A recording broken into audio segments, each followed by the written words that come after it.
ಇವತ್ತು ಬಾಗಲಕೋಟೆಯ ಮಹಾಲಿಂಗಪುರದ ಕೆಂಗೇರಿ ಮಡ್ಡಿಯಲ್ಲಿ ಜೆಸಿಬಿ ಘರ್ಜಿಸಿದೆ. ಸರ್ಕಾರಿ ಜಾಗದಲ್ಲಿ ಹಾಕಿದ್ದ ಅನಧಿಕೃತ ಶೆಡ್ಗಳನ್ನು ಅಧಿಕಾರಿಗಳು ತೆರವುಗೊಳಿಸಿದ್ರು.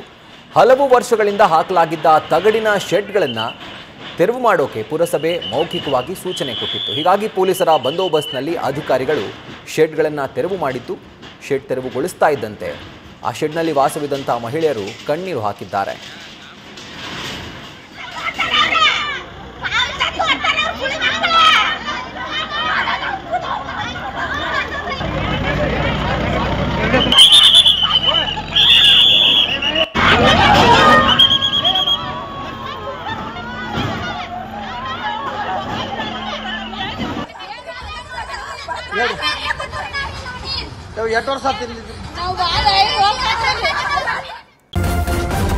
ನ್ಯೂಸ್ ಫಸ್ಟ್ ನಿರ್ಭೀತಿಯಿಂದ ನಿಮ್ಮ ಪರವಾಗಿ.